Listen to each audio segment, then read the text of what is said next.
صباح الخير، عاملين ايه؟ يا رب كلكم تكونوا بخير. النهارده جايه لكم فيديو جديد. لو اول مره تشوفيني تشرفيني وتنوريني باشتراكك في القناه. ولو عجبك الفيديو اعملي لايك وما تنسيش بتعليق حلو كده يشجعني وان انا اكمل وكده، لان بجد تعليقاتكم بتفيدني جدا وبتشجعني جدا جدا. وشكرا لكل اللي بيعلق لي، وشكرا لأم عبد الله ومدرسة المرتقى. بجد شكرا ليكم سهام. شكرا ليكم جدا جدا. النهاردة يعني بصوا كل فيديو ان شاء الله هختار تعليقين واشكرهم عشان ابقى شكرتكم كلكم، فهركز ان انا اختار اتنين اتنين. فعشان كده النهاردة اخترت دول. شكرا لناس كتير جدا جدا بتعلقني، بس انا قلت كل فيديو ان شاء الله هشكر اتنين اتنين. يعني بصراحة تعليقاتكم بتفيدني جدا جدا، وشكرا لكل اللي بيحط لايك وكل اللي بيشاهد، فشكرا لكم كلكم. المهم هنا بصوا، انا اول حاجة كان عندي ارنب. النهارده هنعمل ملوخية بالارانب. بصوا يعني كانت بصراحة جميلة جميلة جميلة بجد. يعني انا مش اول مرة ادوق الارنب طبعا، بس من بدري ما اكلتهوش من ساعة ما اتجوزت اصلا. يعني من ساعة ما اتجوزت انا بابا اللي كان بيجيبه بصراحة. جوزي ما جابهوش خالص، يعني اول مرة اجيبه بصراحة يعني. فالنهارده بقى كان يوم عيد، عارفين لما بتعملوا حاجة جديدة كده يوم عيد عندكم. بس فحطيت اول حاجة بس كده الارانب على النار وكده. وبعد كده قمت عاملة المواعين. دي مواعين الفطار على العشاء يعني بصراحة. هم قليلين جدا، فانا ايه قلت امبارح ايه يا بنتي دول قليلين خليهم الصبح. لان انا زي ما قلت لكم بحس المواعين زي النسكافيه والقهوة بالظبط، بيصحصحوكي كده. يعني انتي اول ما تصحي لو روحتي على طول على المواعين على الحوض، والله هتصحصحي. ما تفهميش ازاي، مش عارفه الميه بقى بتصحصحك ولا ايه، مش عارفه والله. بس بحس كده ان انا خلاص كده انا صحيت بقى. فقلت خلاص سيبيهم عشان يصحصحوك الصبح وكده، فسبتهم. بس ايه بعد ما جوزي بقى جاب الارنب وكده، رحت قلت خلاص لا، علق الاول على الارنب ده. انا عبال مثلا ما اغسل المواعين وكده واغسل الحوض يكون الارنب استوى، وفعلا ده اللي حصل يعني. جيت هنا بقى عند الملوخية. انا عملت الطشة الاول وبعد كده حطيت عليها الشوربة. هي ما بتتعملش كده طبعا، هي الاول بيعملوا الشوربة وبعدين بيعملوا الملوخية وبعدين يعملوا الطشة. انا قلت طب ليه ما نجزش يعني الموضوع، ما هي يعني. المهم انا عملتها، بس هي طلعت حلوة، بس أنا مش هعملها تاني. لان ممكن تكون طلعت حلوة عشان الارانب. يعني بصوا شوربة الارانب جميلة جميلة. هي دسمة بس حلوة جدا. على فكرة في اختلاف سبحان الله ما بين الارنب، طعم الارنب واللي هو الشوربة بتاعت الارنب ما بين الفراخ. جوزي بيقول لي هو قريب جدا من اللحمة، يعني قريب من اللحمة اللي هي الضاني وكده من الخروف. فمش عارفة بصراحة، بس انا لقيته طعمه حلو ومختلف يعني. فدي بقى ملوخية بالارانب، وانا عمالة اقول الناس بقى عمالة تقول ملوخية بالارانب ملوخية بالارانب، اهو يا عم عملتها. ما كنتش فاهمة ايه ملوخية بالارانب، بس مش عارفة ليه ما كنتش عايزة افهم. يعني في ناس بتسأل مثلا لما بيكون مثلا في حاجة بيسألوا، لا انا اللي هو انا مش عايزة اسأل، لان كده كده انا عارفة ان انا يعني ماليش في الارانب قوي. بس قلنا نجرب و... وجربنا بصراحة حلوة جدا. يعني انا عن نفسي عجبتني خالص، والاطفال والله برضو انتوا عارفين. عندي بنوتي ما شاء الله ما شاء الله، الملوخية عجبتها جدا لدرجة انها يعني شربتها بالمعلقة، ما رضتش تاكلها بالعيش. يعني مش عارفة ده لان هي مش عايزة تاكل عيش ولا لان هي عجبتها الملوخية. احنا هنمشيها ان عجبتها الملوخية تمام. عشان عشان خاطر ايه، يبقى كده تدينا حافز ان احنا نعمل ملوخية بالارانب تاني. بس فشربتها شرب والله الملوخية يعني. بس أنا مش عارفة بصراحة اذا كانت حباها ولا هي مكانتش عايزة تاكل عيش اصلا يعني. هنا بقى عملت الرز في الصينية دي. بصوا انا جربت قبل كده اعملها مرتين.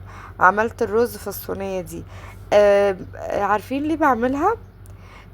يعني هي مريحة. انا شفت الاتراك بيعملوها، بيعملوا الرز في الصينية، تمام، مش في يعني مش في الحلة. فانا استغربت، فلما عملتها لا، هو مفيش اختلاف في الطعم، هو بس المشكلة ان هو دي مريحة اكتر يعني، بس مش اكتر يعني. كده خلصت بقى ايه المواعين وخلصت الغدا، فقلت ايه بقى، طب لسه النور بقى ما قطعش وانا مخلصه مواعيني وما فيش حاجه، طب تعالي نعمل لهم الحاجه الحلوه من دلوقتي، عشان بيجوا بقى بعد ما النور يجي، يلا فين الحاجه الحلوه اللي هتعملها لنا. فبصوا بتعك تاني بعد ما بكون عايزه ارتاح شويه، بتعك تاني.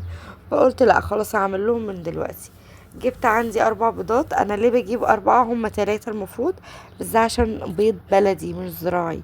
الزراعي بيكون كبير لكن البلدي بيكون صغير، فبدل 3 بجيب 4، بدل 4 بجيب 5، وهكذا.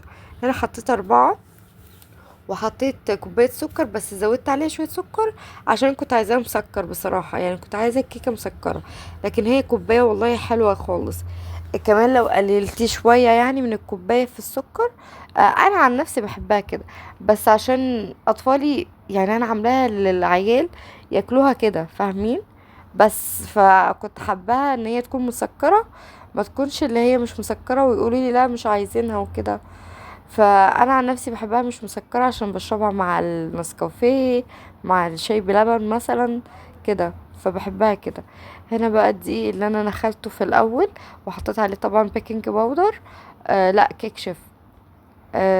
ف بعد كده حطيت عليه بقى الخليط اللي انا ايه ضربته. طبعا الكيكه العاديه ما بتاخدش وقت خالص يعني، خصوصا ان انتي بتبقي خلاص متعودة ان انتي تعمليها بقى و...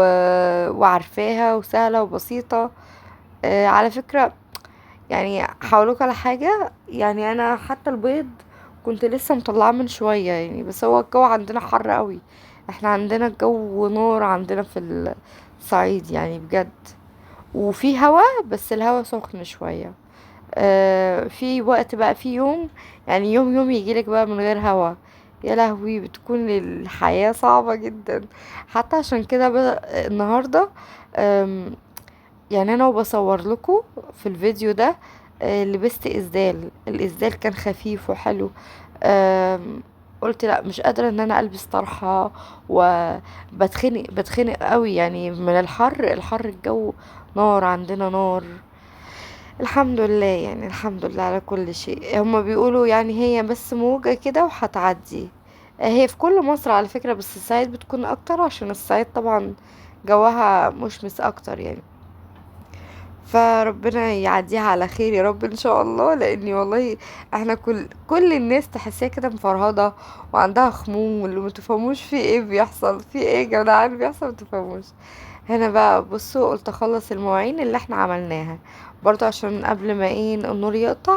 طبعا النور بصوا على قد ما هو طبعا حاجة رخمة، بس والله العظيم بيخليكي اللي هو انت عايزة تخلصي الحاجة. انا هنا بس بطلع الملوخية، لان الملوخية بتلزق في الليفة وكده. شايفين الكيكة؟ شايفين الجمال؟ شايفين؟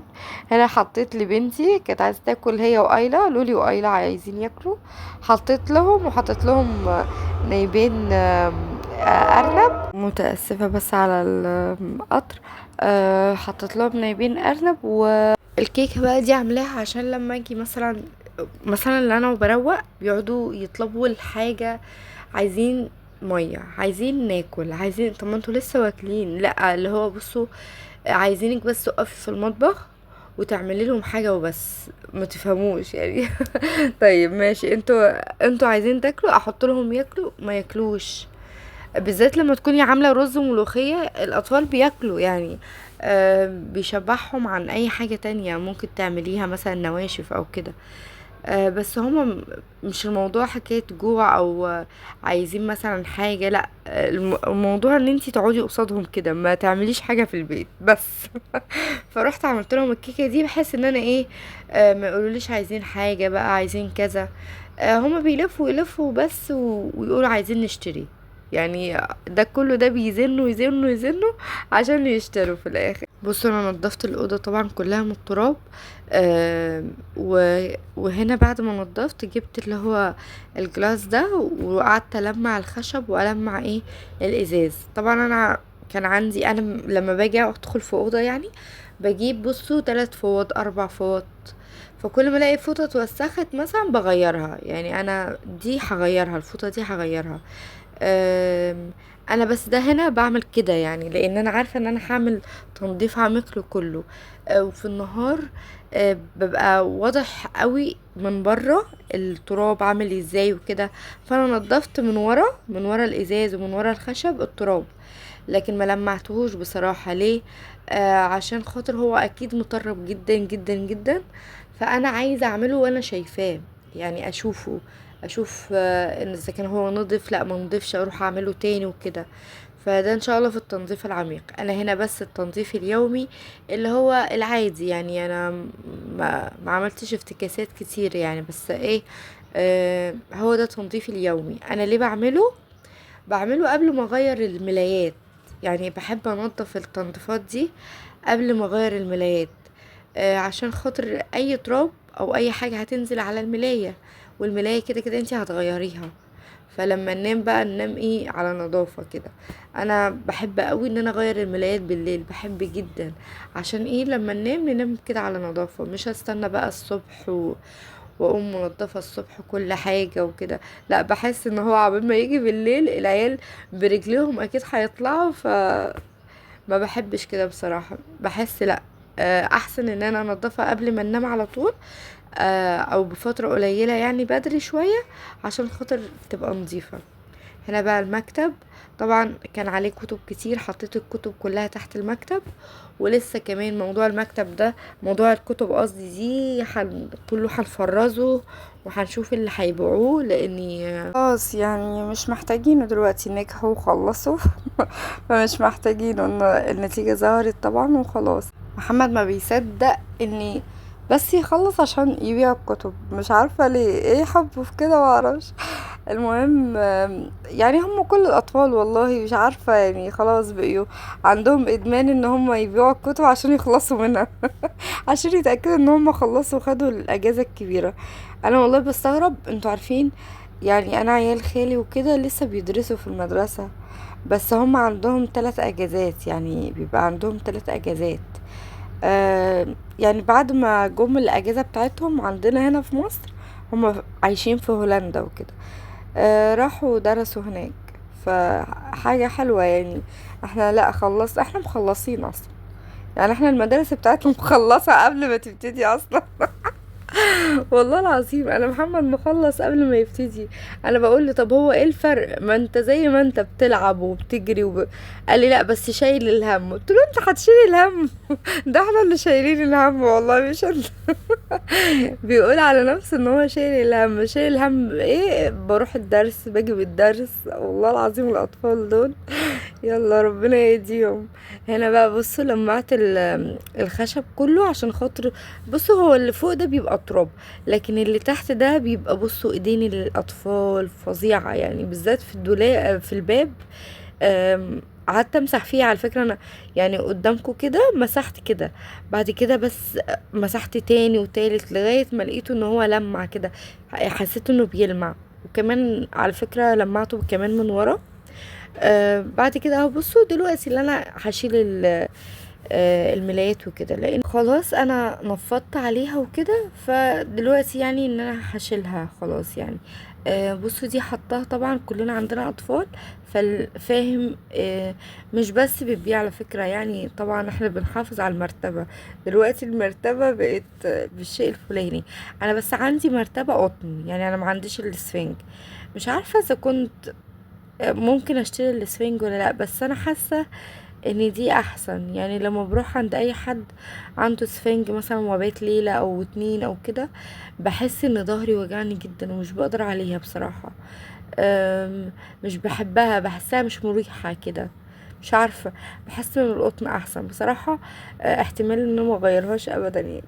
بس المهم انا كنت عايزه اشتري غيار لدي زي التانية، اللي هو المفرش اللي هو بيحافظ على المراتب وكده.